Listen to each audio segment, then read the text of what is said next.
Suffolk Pod Show is produced and managed by podtalk.co.uk. I'm Mark Mason. And I'm Susanna Hornby. Episode 28. Susanna talks to sisters Sophie Weller and Bethany WRIGHT, international ballet stars and founders of N&S Lifestyle.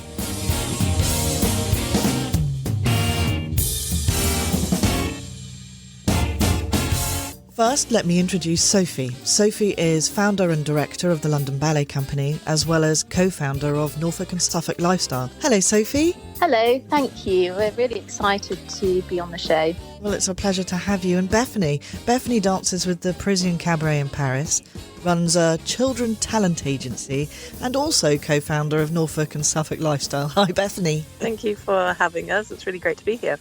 Well, like I just said, it's lovely to have you both. It's a real privilege to talk to one international ballet star, let alone two, and sisters. Sophie, can we start with you? How did dance start in your life? When I was a little girl, I would sit at the back of my older sister's dance classes and watch with my mum. Mm-hmm. And I was mesmerised and inspired by her. And I just couldn't resist that temptation to get up and prance around myself at the back of the room, as you do. And so at 3 years old, I was then old enough to start dance classes myself for fun. We travelled to New Zealand and then on to Australia for a large portion of our childhood years. And that was just for our dad's work. And we've got a lot of family over there as well, which was nice, aunts, uncles and cousins. And we were abroad for 11 years total, I think. Bethany, correct me if that's not right. Sounds about right, I think so. Lost track. Yeah. And I was dancing as a hobby in New Zealand and Australia every day after school. So our lovely mum was the taxi service there. Mm-hmm. And then when I was 11, I decided to start full-time training in Australia on the Gold Coast. So which entails a 7 a.m. start in the studio. So our teacher would politely ask us to go for a little jog before that. So 6:30 a.m. we were up and down that hill, whatever temperature it was. It is cold sometimes in the early morning in the winter there. And finish at 3 in the afternoon when it got too hot in our aluminium shed of a studio. And then I would carry out long distance learning, which is where you're sent your schoolwork in the post and you complete it and you send it back. And in Australia, so the work ethic there is immense. If you've got a goal or a dream, you'll achieve it. If you've got the passion and the drive, that's sort of their mentality over there. It's quite astounding and it's amazing to have experienced that. There's no excuses. Everybody, actual body is different and you work with your own body to achieve the best that you can. And it's all about the mindset there. So I'm really glad to have experienced that in Australia. And that's what I took of having lived over there for about 6 years. So then after that, when I was 13, I travelled on my own to the UK before my whole family relocated back over here to successfully audition for a prestigious full-time dance school called Elmhurst. And this is also a boarding school. So this was a really exciting but rather scary at the same time experience as I was a minor. And I had one of those unaccompanied minor badges on. That was quite fun, going around the airport and being ushered by the air hostesses and things. And, well, I was really excited to come over firstly because our elder brother, he had relocated a little bit before us to carry on with his tennis training sessions. So I was excited to come over and see him. So that helped me pluck up that courage on my own. So I successfully auditioned for Elmhurst and the whole family relocated back to the UK and I went to the boarding school. And this was an amazing experience. I was lucky enough to be taught by the famous Russian ballet star Erek Makhmedov, and I was training alongside Melissa Hamilton, who's now a first soloist at the Royal Ballet. So it was a really lovely experience. Very intense because I was also that age where you do your GCSEs. So of course. I was doing the GCSEs at the same time. The boarding school was really well equipped as I joined when their new premises in Birmingham had just been complete. So it was a brand new state-of-the-art facilities, amazing, massive. And I do wonder if that sneaky engraving I put in my bedroom is still there. I'll have to revisit one day. Wow, you didn't tell me that one. No. Some things are left for myself. Elmhurst is an incredibly special school. I mean, it's one of the most well-known international ballet schools in the world. It is, yes, and it's associated with the Birmingham Royal Ballet, so they've got a tight connection with a ballet company, which is really ideal when you're training vocationally. It's good to have those connections. You get lots of opportunities, therefore, when you're in your final years of training. So, yes, it was a lovely school to have experienced, and I learned a lot from there. So after that, I spent a year at the Hammond School up in Chester, where it's a very versatile school, and you learn all styles of dance, before I successfully auditioned for Rhombus School in London, which is where I carried out my final 3 years of training. And this is a vocational school where you actually receive a BA after completion. Right, yes, and of course. Yeah, it's really certainly treated like a university, whereby if you've got the work ethic and the passion and the drive, you'll do well throughout the 3 years of training. They aren't there to spoon feed you at this place. So it's really, you put in your effort, and whatever you put in, you'll get out of it. So you're there to take as much from the classes and training as you can.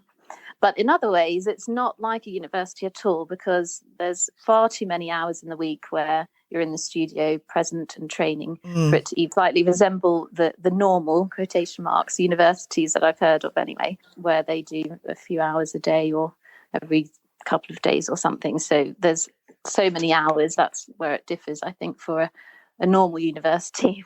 That is just fascinating, and what an incredible start you had. I'm just in awe, slightly speechless. So Bethany, help me out. Tell me about you.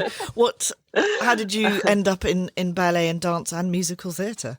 So similar kind of situation, really. I followed my older sisters to dance class, and same as Sophie, I was probably watching her. She was watching the one older than us.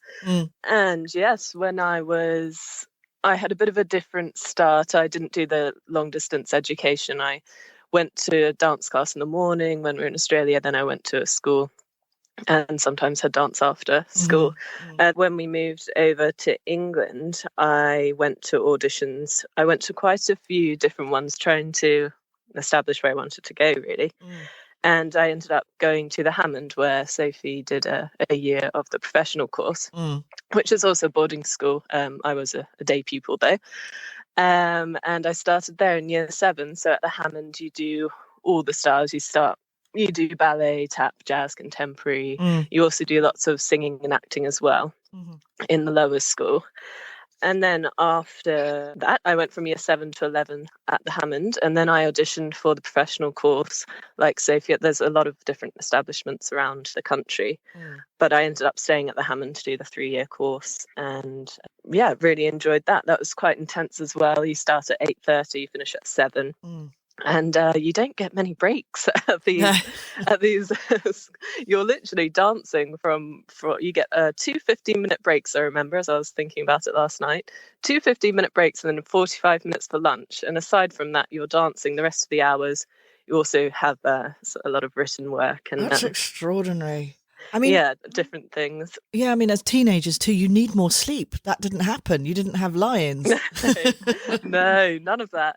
Yeah, so it's really intense. So that's from the age of 16 to 18 when I graduated there. So yeah, studying dance and musical theatre. It's nice to be versatile. I'm quite tall, and through all my years, everyone said, "You don't want to do ballet. You're too tall to do ballet, aren't you?" I had that all my life. Yeah.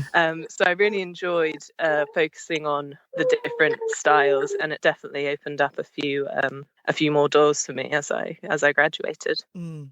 What did you lean towards, Bethany? Was it ballet, or would you say, no, actually I preferred, I don't know, acting? So yeah, so it's funny because I do really enjoy ballet and contemporary, and it's still really a main focus. We had ballet classes every day. You have to get the technique base for any style. It's really the core of all dance ballet. So I did, and when I graduated, I ended up performing with Sophie. We'll talk about that later probably. Yeah. But I really liked, more up-tempo, fast music like jazz and modern, and also loved tap. And that was probably, how the direction I wanted to sway towards when I graduated. Yeah.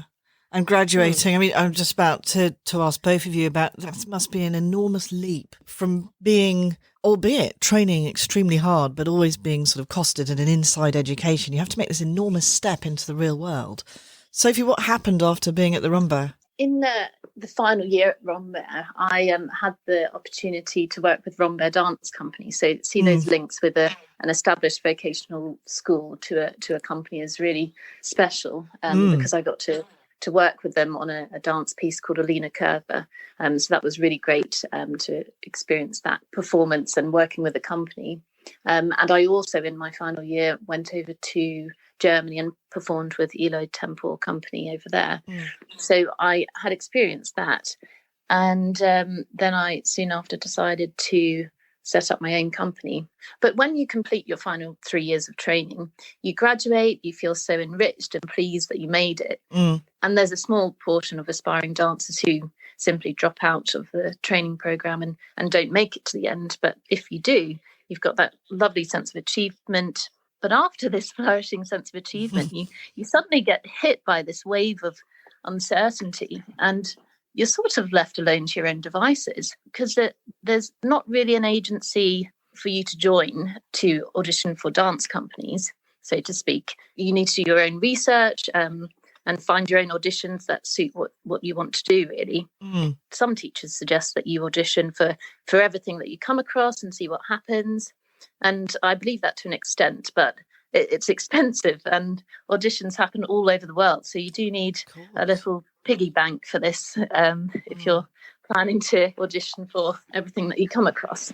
And there's plenty of performing jobs out there. There's performances at events, for example, and this is where you can find agencies to join for this. So just like Bethany's Live from London business, which she might talk about a little bit later, which does just that. It's an agency for performers to audition for different jobs that come up at events. So weddings, corporate events, functions, summer parties, all that jazz. So if you are one of those lucky ones that gain a contract with a company or for an event, then this is a really great beginning for you to start the build-up of your CV. And those with those golden ticket contracts are of varying lengths. So you could get a 1-month contract or a 1-year contract, and then you go back into the pool of auditionees, hunting for their next job again. And then whilst the new batch of recent graduates join you in that pool as well. So yes, it's a bit of you gain a contract, then you're back into that pool of everybody trying to find the next job. So it's really tough. Yeah, I can imagine. I mean, the highs and the lows must be extraordinary. I would recommend applying for a dance company as an intern if you were looking to go down that route, because it seems to be quite a successful way in which dancers, for my ballet company, for example, then would join as a company artist after a period of time. So they've had the experience with the company, and then they get that opportunity to see how we function, how we work, and develop into our style of performing. And then that's how they seem to end up getting the job. Talk about your own huge highs. What would you say was the most special job you've ever done? I've had a really wonderful time over the past 10 years in my professional dancing career so far. And one of my main highlights, I think, has been performing with the world famous Basement Jaxx. And I toured the UK with them and America. And we did a UK tour, and we travelled around in one of those really plush, kitted out tour buses, which was so much fun. It had a lounge with a TV and unlimited movies and game consoles, like a fitted kitchen and beds. It was just amazing to experience that and how some other performers live in this world and how they get around with their performances. I think there were about 15 of us or so there. And the end of that UK tour, we were performing in all the O2 venues around the UK. And the final one was the main one, of course, in London, holding 20,000 audience members. So that was amazing. Yeah. And then, of course, after that, in America, that was just incredible, performing at the Hollywood Bowl in LA and in Central Park in New York and Washington as well. Yeah. And that was my first trip ever to America. So it was a total dream of an experience. And we fitted all of that in with that tour in the space of a week. So we were jet lagged, performing traveling around. It was just incredible. Yeah. So that was sort of one of my main ones, and it's also such a great time when Bethany and I get to perform together. We have an absolute whale of time, and we try very hard not to make each other laugh sometimes. Yeah, I don't know what it is. Just situations. something happens. We're in a professional situation. We just give each other the eye, and that's it. It's game over for everyone. We're crying, laughing. It's a strange one. No one understands why. Not even ourselves. Yeah, don't know. It just happens. Yeah, we had a really great time in Bari in Italy a few years ago.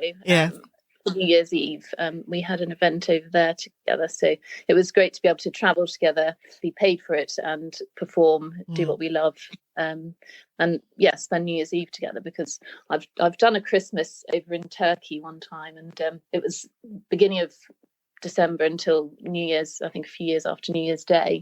So I missed my first Christmas with my family ever, and I'll never forget it. I just felt like I didn't get a Christmas that year because we were definitely not eating a roast over in Turkey, and I don't think they celebrate Christmas Day like we do, to be honest. It was all geared towards the new year, and I was just not impressed by that. No. We've got our traditional Christmases always with the family. We've got our schedules that we write out and what we're going to do all day. So, yeah. It's the most important day of the year. It's very serious. It really is. I like a bit of planning. That's brilliant.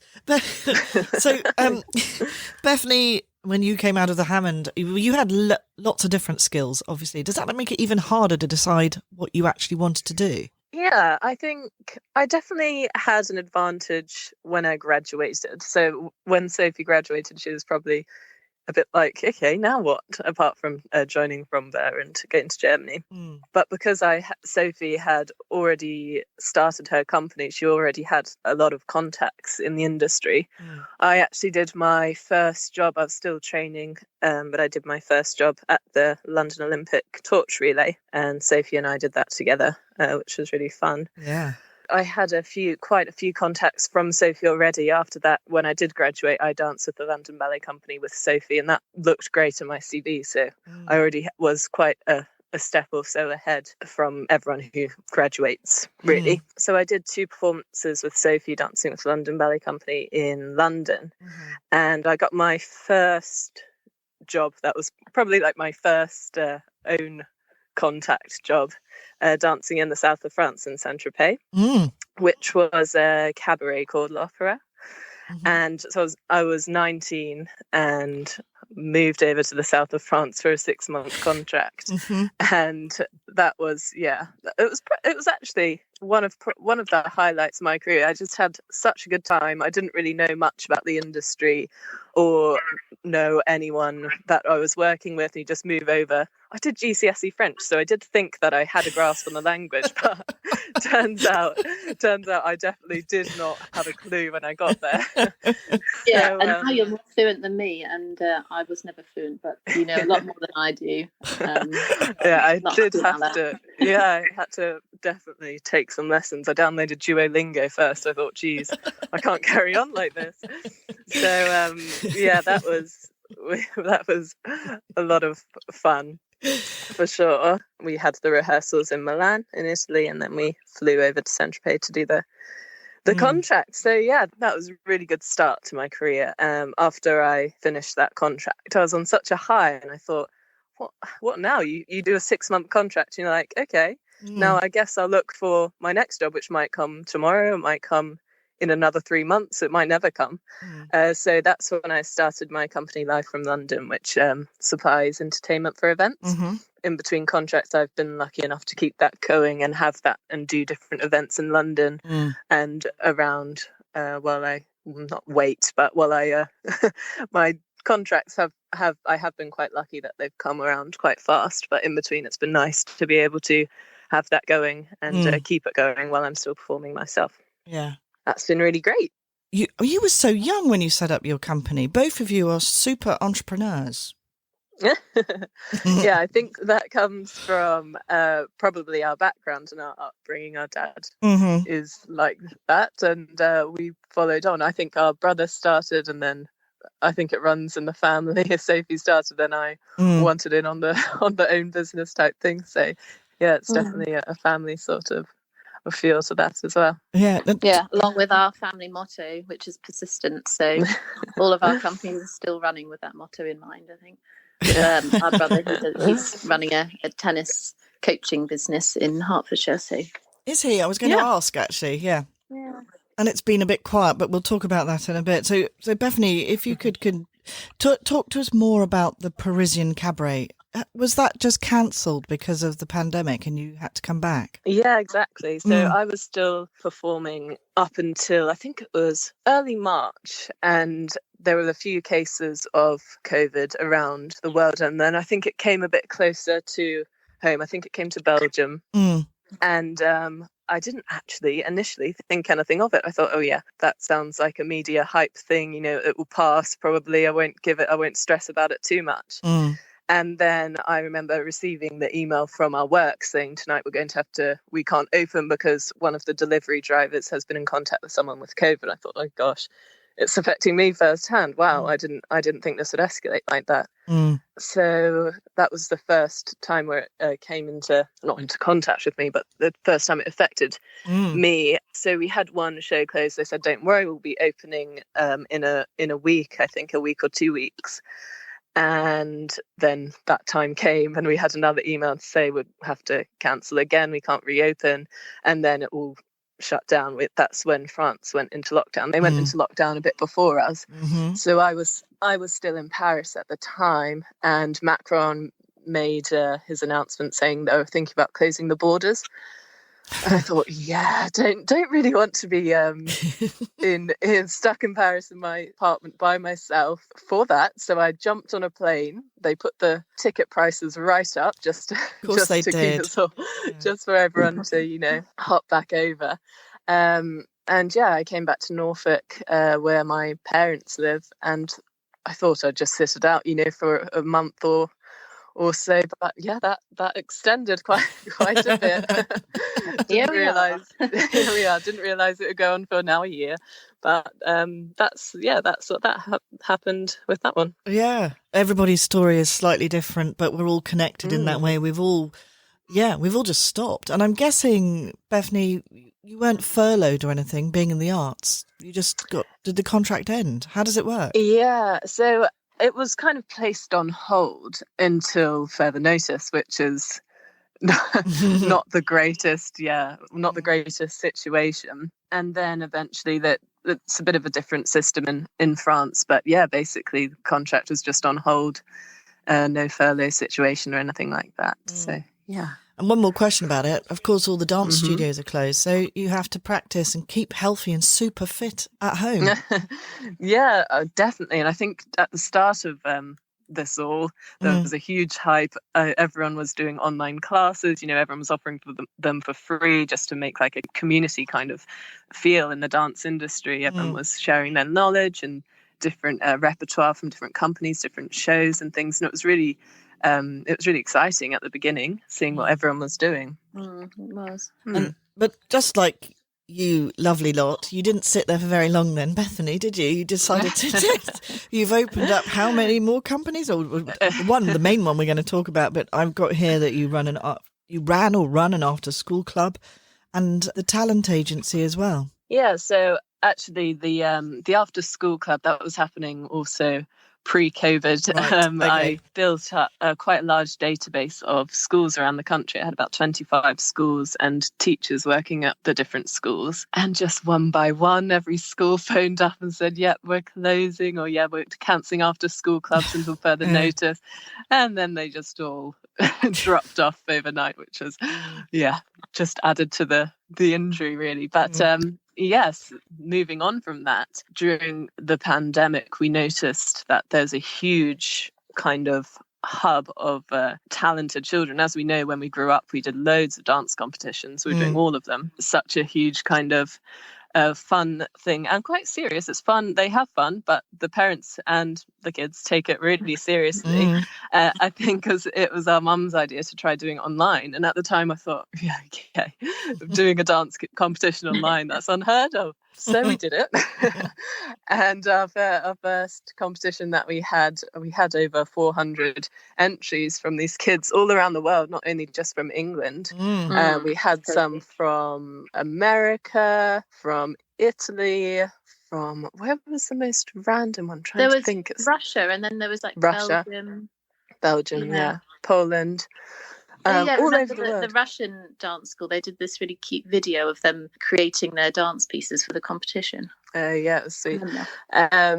So we had a huge uptake, and we've been running them monthly ever since. That's been the kids have enjoyed it, the parents have enjoyed it, they've enjoyed working towards something. Usually they'd be working towards their show or doing the competitions in real life on stage, and it's been a nice substitute for that, to keep them busy and have a bit of excitement while they're in the same situation as us, really, not being able to get on the stage and do what they enjoy doing.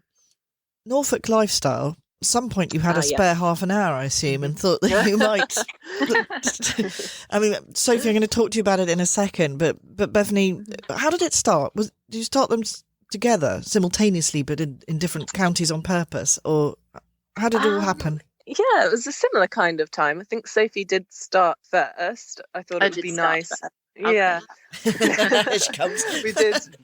We had an idea of a lot of people taking advantage of the situation by trying something new, like, pubs who would never do takeaway, for example, doing takeaway, or I think I saw this morning Norfolk pilot started his own rum company, making his own rum. Wow. Everyone, was just branching out. Yeah, I'll try that one. Everyone was kind of branching out and making the best of a situation that was challenging. And it was so amazing to find all these businesses kind of have them in one place. So every time I'd see something, I'd share it on my page, and then I'd have, local followers, everyday people who don't have a business, just wanting to find the same kind of thing. And eventually people were messaging us to say, oh, can you post our business on your page? And they were coming in thick and fast. Everyone was messaging. You'd have about 10 a day, everyone messaging, can you please post this on our page? We actually couldn't even keep up. There was just a huge queue. A huge queue of people wanting to just have a post on our page. So that's when we decided to turn it into something bigger. Which, Sophie, you can pick up in a minute, but I'm very aware of the fact that we haven't actually talked properly about the London Ballet Company and how that all began. Sophie, take it from here. Tell us all about it. Sure.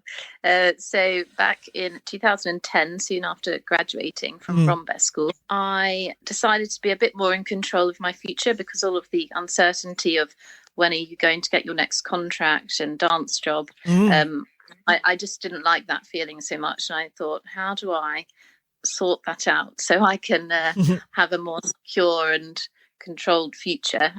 So I decided to gather some recent graduates that were in my year and some other friends that I'd met along the way. And we started training and rehearsing together in a church hall, which was the beginnings of the London Ballet Company. And studio space, especially for a recent graduate, is like gold dust for us. It's expensive and limited. So we really enjoyed that time together. So after a lot of persistence and with tremendous support from the family, I've worked on and expanded upon the company over the years and developed lots of new branches from the TLBC tree. So the company sector for professional dancers who have all gone through this training that we've been talking about, that section, we create shows together for theatres, and we create them as a team, and we perform them in theatres and at venues across the country and also abroad. And then we also have other branches of the tree. So we've got intensive programmes for summer holidays for young aspiring dancers. I've got a ballet school for younger children in Wimbledon and London.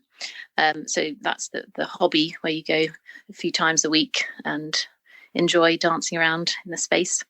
And I've got an associates program as well for the company. So this is for the talented dancers that are handpicked through auditions that I hold. And they all join. They're from all over the country, also from Ireland and Scotland and Wales, actually. And they fly over or train or drive, whichever means they need to get to London at the BBO headquarters in Wandsworth. And we train together once a month on a Sunday. And they also get a chance to perform with the London Ballet Company artists. So it's a really great opportunity for them to see. And when I was younger, I'd be like, oh my God, those older dancers are so mesmerising. I wish I could touch them and dance with them. That opportunity, I suppose, for them to be in the same studio as professional dancers, it's a really exciting thing. Yeah. And then I also, especially even more so now, do a lot of coaching for young, again, talented dancers at the moment, all via Skype online. It still works. So yeah, I do private coaching as well. So we've got some lovely patrons for the company. We've got Basement Jaxx, of course, after my amazing experience, once in a lifetime opportunity with them, Simon and Felix. They're just wonderful. So positive as well. I love their attitude. We've got lovely Sarah Wilder from Royal Ballet Principal. We've got Thomas Sangster, who's an actor, famous actor. Yeah, funnily enough, Thomas Brady Sangster's mother is a wonderful ballet dancer, and she's a teacher now. And we were lucky enough to have Tasha Bertram teach the London Ballet Company professional dancers from time to time, and she also performed in our shows. A production called Poppy, which is based on World War One. She was the grandma in that production. Anyway, her son is Thomas Brady Sangster, and we were lucky enough to get that contact through her. And we've got Susan Delgetti Ezra, who's the chair of the London Ballet Circle. And we've got Sarah Durrant, who was the head of the Hammond School where Bethany went. Steve Alias, a BBC TV presenter and choreographer. So we've got a lot of lovely support from massive icons in this world, and all sort of can relate to the London Ballet Company in some way, because they're in the performing arts sector, which is really nice. And the ballet company is still operational, Sophie, or are you closed at the moment? Well, you have to be closed, I guess. Well, we can't practice or create together in a studio. We're not allowed to go in a studio. So unfortunately, all of my dancers are finding ways to be keeping fit and active and not bored at home at this really trialing time. So no, we're unable to perform. We had a slight gap back in the October half term. It was just before the second lockdown was announced. And everything was easing off. So October half term, we managed to do a performance, virtual performance. So it was live online with our associates.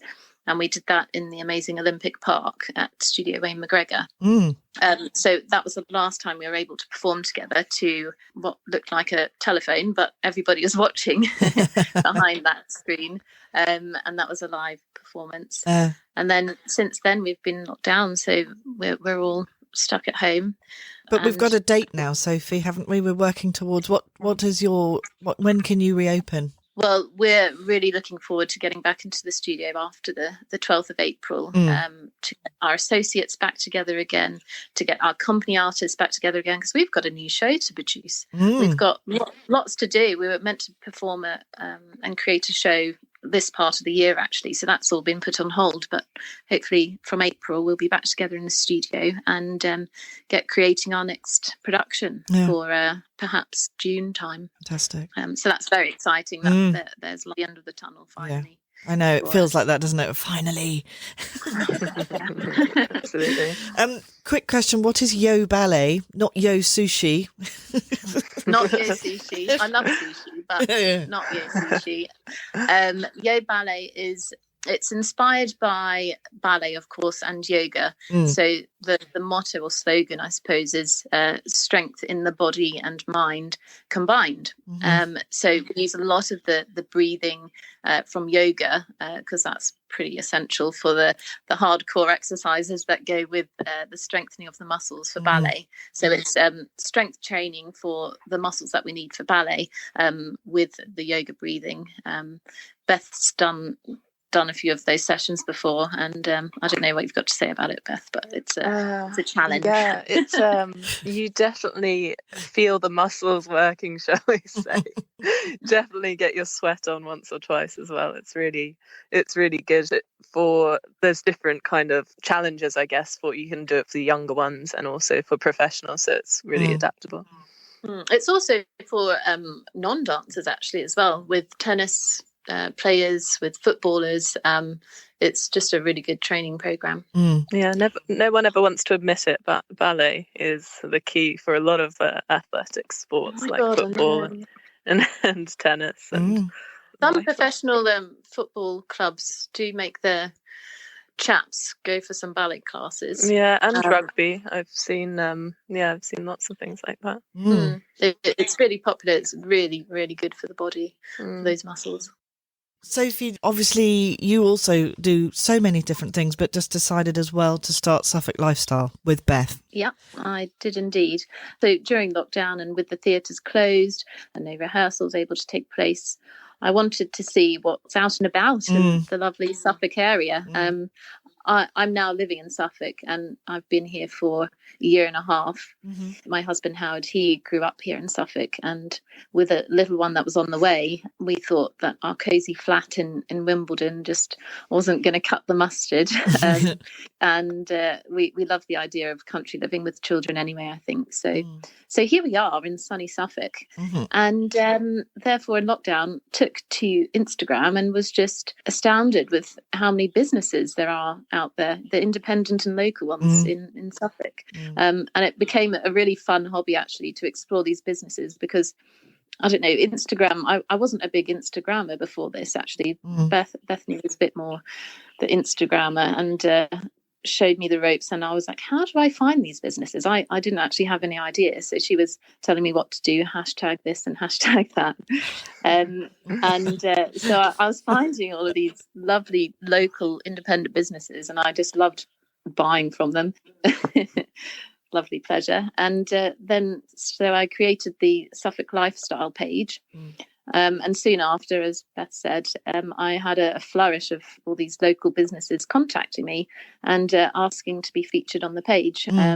Because I think, well, it was an amazing reaction, and I just thought I wanted to get into it much, much more after that. I think so many, you get so many challenges of running your own business. There's so many challenges along the way, and you need that support to help you.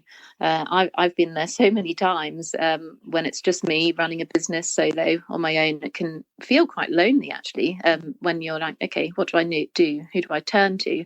And of course my family's been there and amazing, but it's also lovely to get other business minds and like-minded people and get their ideas and thoughts as well. And that's why setting up the NNS Lifestyle has been really important to make other local independent business owners feel connected with one another. And we're there to support each other at the end of the day and help each other grow. And that's what we really love about it, because we've been through with all our different businesses, growing them uniquely and independently. It's hard work, and you just want that support. No, I can believe. Well, Mark and I are a similar situation, and we've worked really hard at supporting businesses too, and coming up with your platform is lovely. I tell everyone to go and have a look at it. No, there are many of them, right? So one can come across a sea of information websites, but this is much more than that. Yeah, the website's just got them all there. It's again, it's hard because Instagram is a great platform, but to have a website where you can just click on, okay, what do I want to look at today? I will go on arts and crafts, or I'll go on what we're all dreaming about, holidays. And it's just so much easier, I think, to see it on the big screen on the web as opposed to Instagram. There's a lot of scrolling. And it's great for the individual post, but if you're looking for something in particular, then our website, the NNS Lifestyle, is where you need to get to just find exactly what you're looking for. It's a pleasure to look at too. You feel very comfortable.